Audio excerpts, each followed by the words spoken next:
Bienvenue à bord. Nous vous invitons à prendre le large pour nous rendre au cœur de l'humain.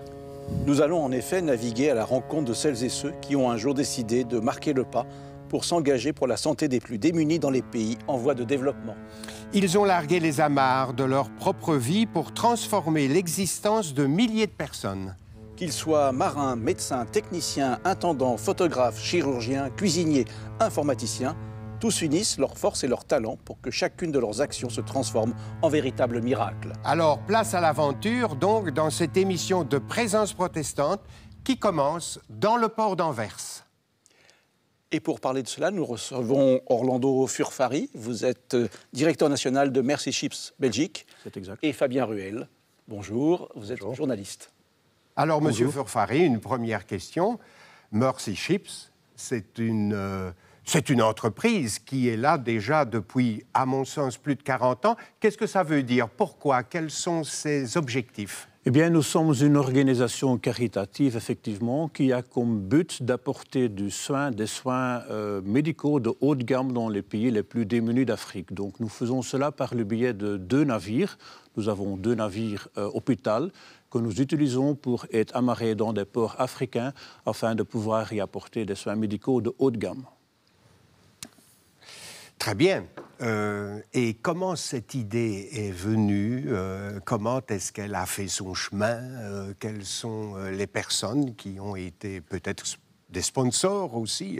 Eh bien, dans les années 70, notre fondateur, Don Stevens, se trouvait dans les Caraïbes lorsqu'il y avait un ouragan. Et à ce moment-là, il devait faire de sorte qu'il devait se protéger. Et il entendait une jeune fille à ce moment-là prier au Seigneur pour qu'il puisse y avoir un hôpital dans ce village, dans cette ville. Et c'est donc à ce moment-là que Don Stevens a eu l'idée d'effectivement lancer un hôpital flottant, donc d'avoir un bateau qui pouvait apporter de l'espoir et de la guérison dans plusieurs ports. Il a donc commencé à chercher des fonds, il en a parlé avec des gens, et c'est comme ça que l'idée a cru finalement, et qu'en 1978, Mercy Ships a connu sa naissance. Depuis lors, nous avons eu 3 navires opérationnels. Pour l'instant, nous avons un 4e et un 5e, donc les 3 premiers ne sont plus opérationnels pour l'instant. Nous avons donc 2 bateaux, une flotte de 2 bateaux, de 2 navires, qui, effectivement, sont opérationnels pour l'instant. Et le tout, naturellement, est sponsorisé par des gens privés, par des sociétés, des entreprises qui nous aident. C'est exact. Et là, on l'a vu dans le port d'Anvers. Pourquoi Anvers? Eh bien, ce qu'on a vu effectivement tout à l'heure, c'était le nouveau navire, c'était le Global Mercy. C'est un navire qui a été construit de zéro, à partir de la table de dessin, façon de parler. Pour devenir un navire hôpital. Tout à fait, c'est exact. Le navire a été construit en Chine, parce que là, il y a un grand chantier qui est capable de construire des bateaux, des navires de telle envergure. Et il y a quelques mois, ce navire est parti de Chine par le canal de Suez, la Méditerranée, etc., s'est rendu à Anvers. Et c'est maintenant, à l'instant même où nous parlons, que ce navire est comment dirais-je, aménagé tout à fait comme nous hôpital. Regardons d'ailleurs, pendant que nous continuons notre conversation, nous regardons des images de cet aménagement à Anvers. D'accord. Et donc, pour le moment, l'équipage est réduit? Oui, il y a plus ou moins 150 personnes à bord. Ce sont surtout des techniciens, des gens qui font de sorte qu'effectivement l'hôpital, parce que nous avons un hôpital de 7000 m² à bord de ce navire qui sera aménagé, qu'on est en train d'aménager pour l'instant. Mais ce n'est pas seulement l'hôpital, c'est effectivement aussi encore du matériel de communication, une école, etc. Donc un tas de choses qui doivent encore être aménagées à bord de ce navire que nous faisons pour l'instant.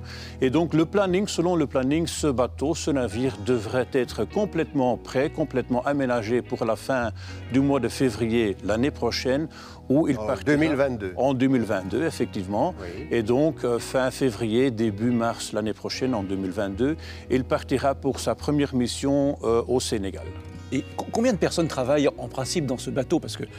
Et quelles sont les dimensions de ce bateau pour se rendre compte à peu près? Oh bien, les dimensions, le bateau fait 174 mètres de longueur et presque 29 mètres de largeur. Il a 12 ponts, donc en fait il y a 12 étages.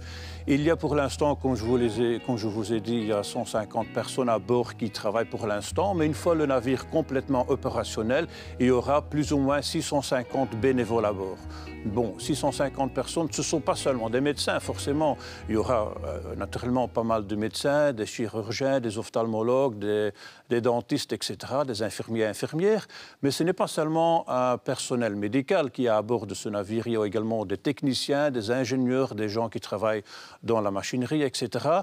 Et il y a un tas d'autres bénévoles qui travailleront dans la cuisine, dans l'entretien, dans la réception. Il y a des instituteurs, parce que vous savez, dans ces 650 Ils viennent avec leur famille. Effectivement, il y a des gens qui vendent même leur maison, mari, femme, avec des petits-enfants, qui s'engagent pendant 1 an, pendant 2 ans pour venir travailler comme bénévoles sur ce navire. Et donc, les enfants en question ont besoin d'un enseignement.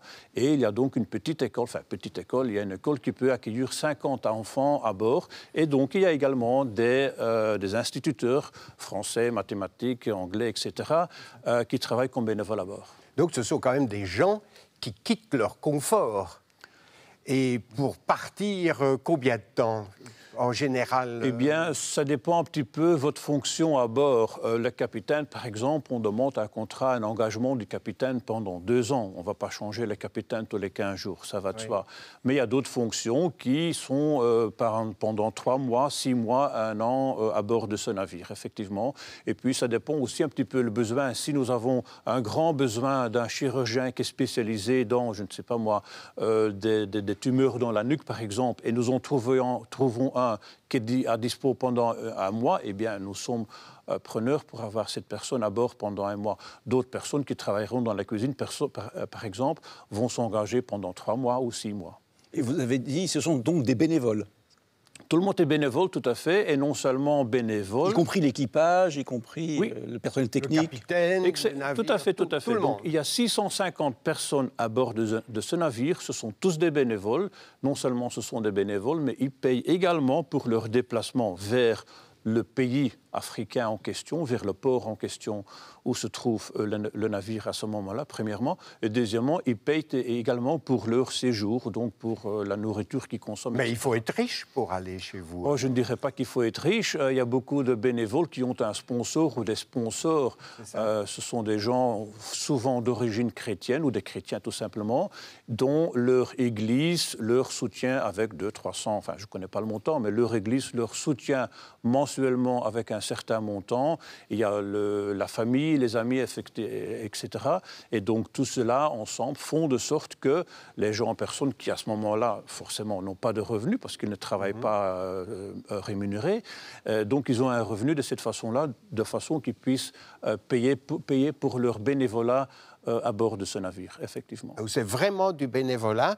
Fabien Ruel, vous avez promené votre caméra, vous avez visité ce bateau qui est en train d'être aménagé. Quelles sont vos impressions? Qu'est-ce que vous avez ressenti dans ce bateau? Je dirais tout d'abord beaucoup d'émotions, en ce sens qu'on était très bien accueillis. Et directement, j'ai senti une paix à l'intérieur du navire, un accueil, chacun à sa place, chacun était là désireux de servir l'autre. C'était impressionnant de rencontrer aussi celles et ceux qui consacrent une partie de leur vie pour le bien-être de l'autre. Ce qui était impressionnant aussi, c'est que nous étions dans un bateau, mais on se croyait aussi à l'hôpital, même comme on l'a déjà évoqué. On était aussi dans une classe maternelle, une classe pour des ados, un réfectoire, un restaurant, une salle de détente, et puis rencontrer chacune de ces personnes, que ce soit la cuisine, que ce soit un technicien informatique, que ce soit quelqu'un qui était là pour de la logistique électrique. Bref, ce qui m'a vraiment interpellé, c'est de voir le désir de faire un pas, une démarche vers l'autre. C'est vraiment ça que je garderai, et aussi évidemment de voir un tel navire qui était conçu pour ça. Je pense que c'est vraiment quelque chose de grandiose, et on n'a pas tous les jours, franchement, l'occasion de voir ce genre de projet, même s'il y en a d'autres. Celui-là m'a particulièrement touché. Alors, on a été aussi aux interviews. Présentez-nous le premier interview et puis on le regarde ensemble. Une interview aussi riche en émotions avec Edjin, qui lui est technicien réseau. Ses origines, eh bien, elles sont béninoises. Et c'est en parlant avec son prêtre qu'il a entendu parler des besoins du Mercy Ships, de Global Mercy. Et donc, il a consacré déjà 6 ans de sa vie sur l'autre navire, l'Africa Mercy. Et sur celui-ci, il s'occupe donc de tout ce qui est réseau, technique et informatique. Je vous propose qu'on regarde des images. On regarde tout de suite.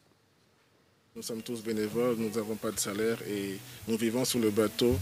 Et nous venons en fait sur la base de nos propres fonds. J'ai donné 6 ans pour servir cette cause humanitaire. Il ne faut pas forcément avoir un background médical avant d'arriver ici. Toute personne peut venir servir et il y a tellement de besoins que quel que soit votre background, vous pouvez venir et servir. Mais également, vous pouvez servir en fait en étant du domaine médical. Mais aussi, vous pouvez servir dans les domaines comme électricien ou bien comme en étant au deck qui est exigé, puisque c'est un bateau en fait. C'est l'une des fonctions dont nous avons besoin. Vous pouvez servir également en tant que biomédical, vous pouvez servir dining group en tant que cuisinier aussi, parce qu'il faut bien nourrir l'équipage. Et malgré que nous venions d'horizons, de vocations chrétiennes différentes, il y a une bonne communauté chrétienne qui est installée, il y a des réunions qui se font tout le temps sur des bases spirituelles. En réalité, nous avons une seule célébration pour que tout le monde puisse se retrouver. Oui. Et nous appelons cette célébration une célébration, le Worship Celebration.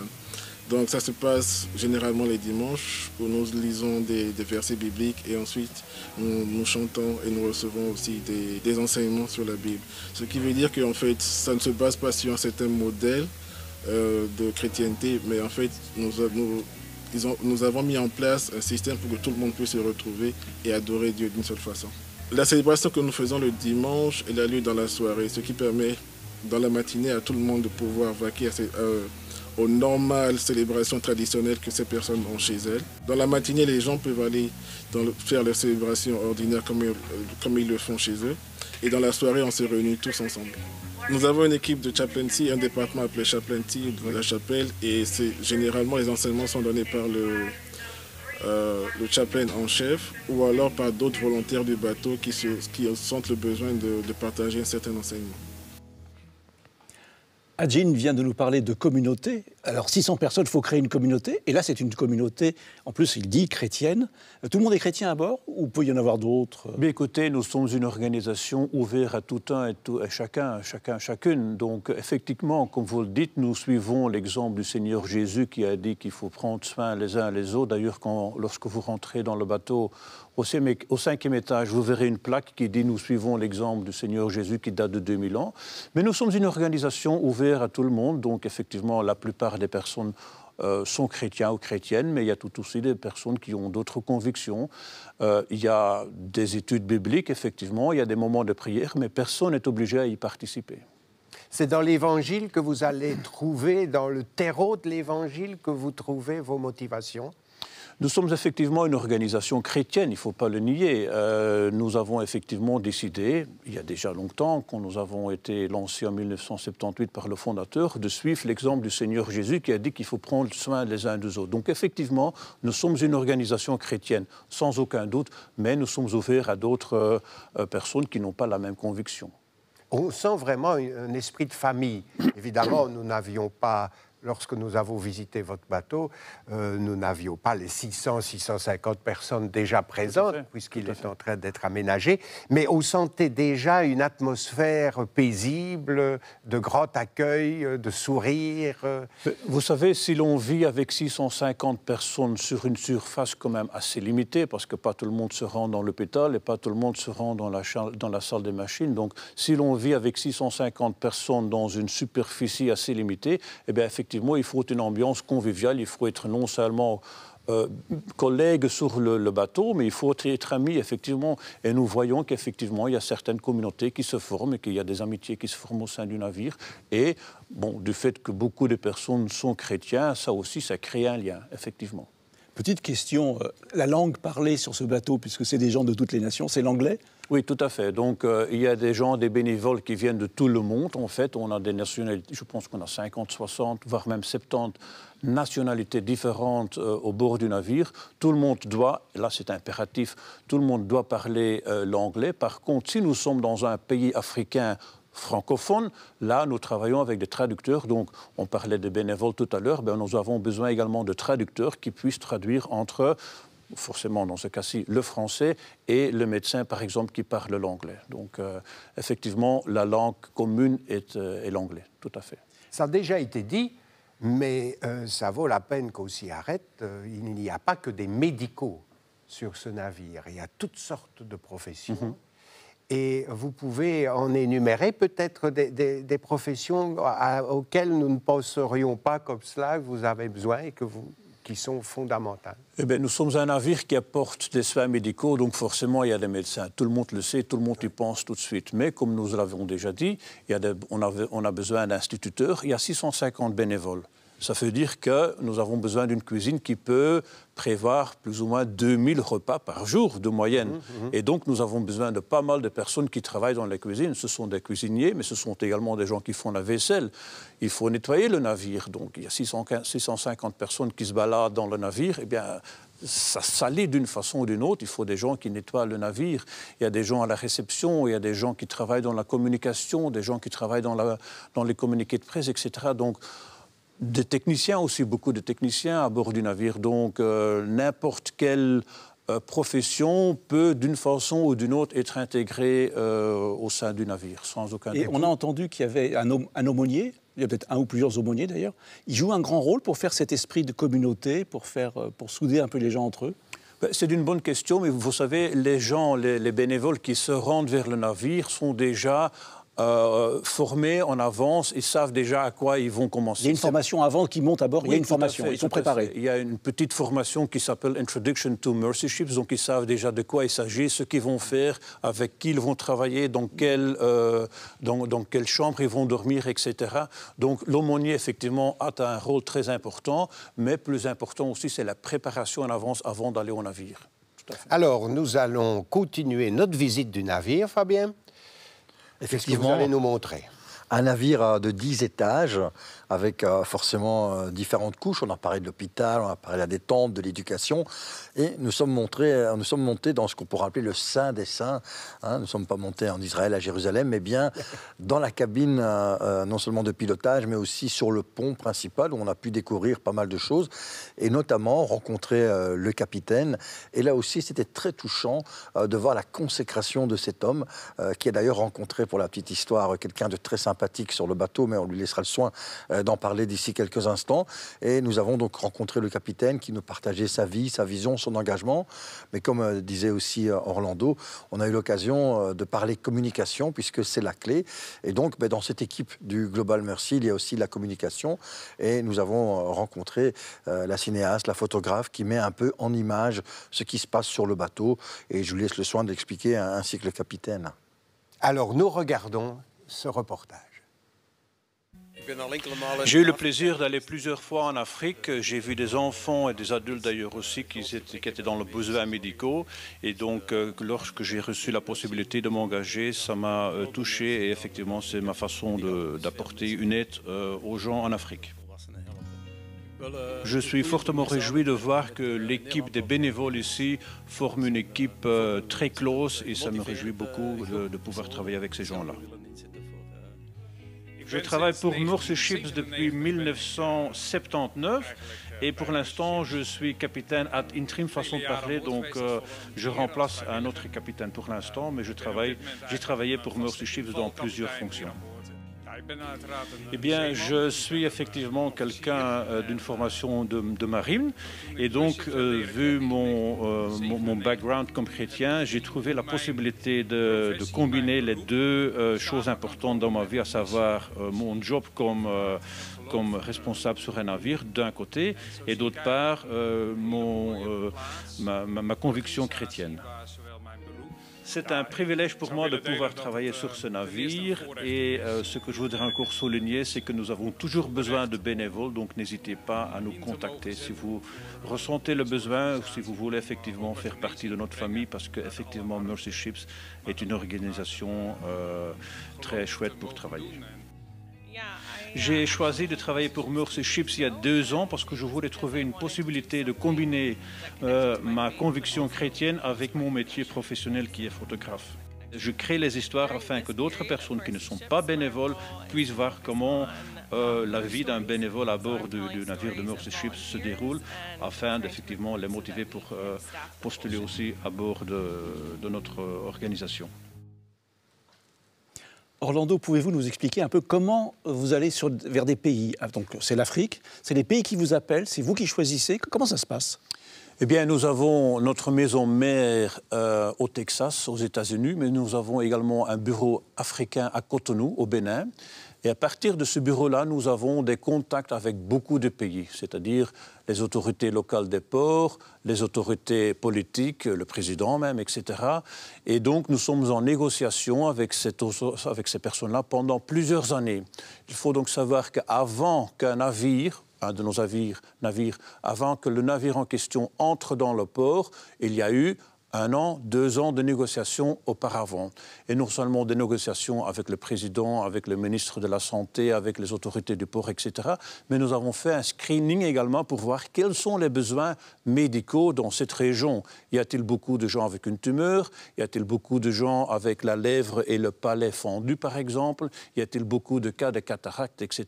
Et en fonction du besoin médical, nous allons assembler une équipe médicale. Enfin, je dis assembler, mais ce n'est pas tout à fait exact. Nous savons quel type de médecin et quel type d'aide qu'il faut apporter. Donc, pour répondre à votre question, nous sommes en contact avec pas mal d'autorités en Afrique et nous négocions pendant plusieurs années, plusieurs mois en avance pour voir où faut-il aller, quels sont les besoins, quelles sont les possibilités et quel est le port qui a la possibilité de nous accueillir également. C'est forcément un pays au bord de la mer, avec une côte... Ah oui, tout à fait. Vous savez, 50% de la population africaine vit à 100-150 km du littoral.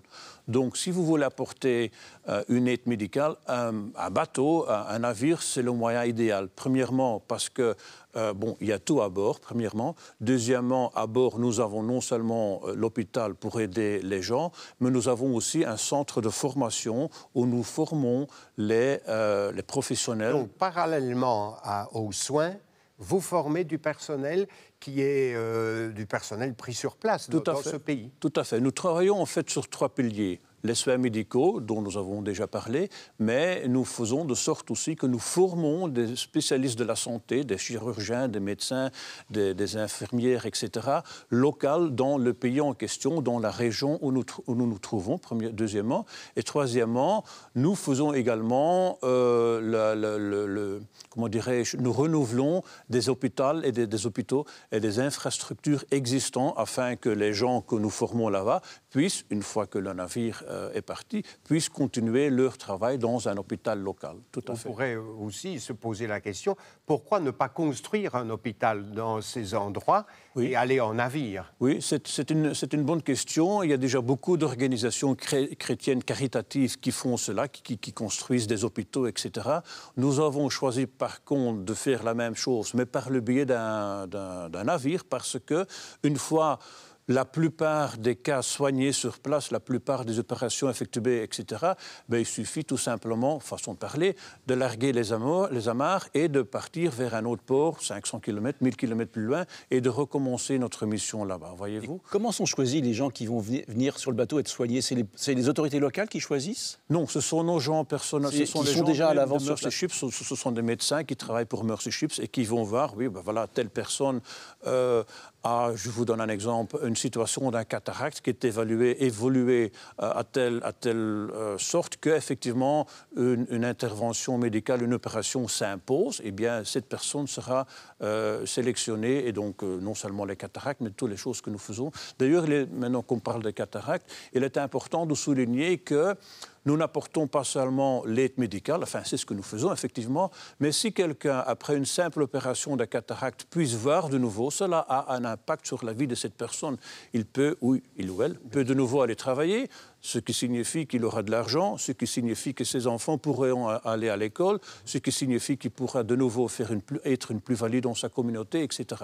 Donc nous apportons non seulement techniquement ou physiquement une aide physique, médicale, mais également tout un impact qui suit par la suite. Et comment être sûr que vous ayez suffisamment de bénévoles avant une mission, par exemple? Il ne vous est jamais arrivé de tomber trop court ou, vous savez, en manque de personnel? Nous aurons 2 navires opérationnels l'année prochaine, donc nous disons double the hope, double the impact. Nous allons doubler notre espoir et doubler notre impact que nous avons sur l'Afrique, mais ce qui signifie également que nous avons besoin de double de nombre de bénévoles. Donc effectivement, par tous les moyens, par toutes les possibilités, nous cherchons des bénévoles, que ce soit via notre site web, via les réseaux sociaux, via du networking, via de la publicité de bouche à bouche. Nous sommes toujours à la recherche de bénévoles, c'est exact. Alors Fabien, nous regardons pendant 50 secondes un très beau, une très belle page maintenant. Oui, effectivement, on a eu l'occasion donc de découvrir pas mal de métiers et on s'est dit, tiens, que c'était bien de synthétiser, peut-être d'interpeller aussi les gens, parce qu'on peut parfois se croire utile et parfois inutile, ou dire, tiens, ce projet est trop gros, trop loin, comment les rejoindre? Tout est expliqué dans cette petite vidéo, en effet. Alors, on la regarde.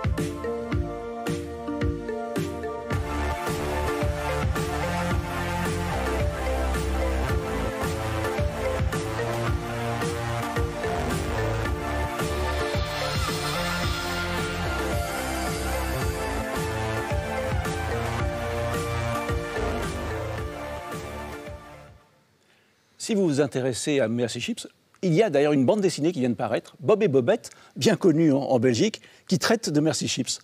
Tout à fait, c'est exact. Nous avons eu le plaisir de rentrer en contact avec la famille Van der Steen, donc la famille du créateur de Bob et Bobette, et aussi avec les éditions de Standard. Et donc, nous avons discuté avec eux s'il n'y avait pas la possibilité de lancer une bande dessinée qui a lieu sur le Global Mercy. Et effectivement, cela a été fait. Donc, nous avons discuté avec eux un petit peu sur le scénario. Et nous avons effectivement eu le plaisir de lancer cette bande dessinée il y a quelques semaines, je pense il y a 15 jours plus ou moins. Et donc, elle est en vente dans toutes les grandes surfaces et dans la librairie qui vendent les bandes dessinées de Bob et Bobette. Un beau cadeau de Noël, alors. Comme cadeau de Noël, idéal, oui. Juste nous rappeler le site pour vous retrouver. Eh bien, tout le monde est bienvenu sur notre site. On peut nous joindre sur le www.mercyships.be. Merci. On termine maintenant cette émission de Présence protestante qui nous a ouvert vers l'autre, vers l'humain, avec une citation d'Albert Schweitzer. « Le bonheur est la seule chose qui se double si on la partage ». Au revoir à chacune et à chacun et merci pour votre attention. Merci, au revoir.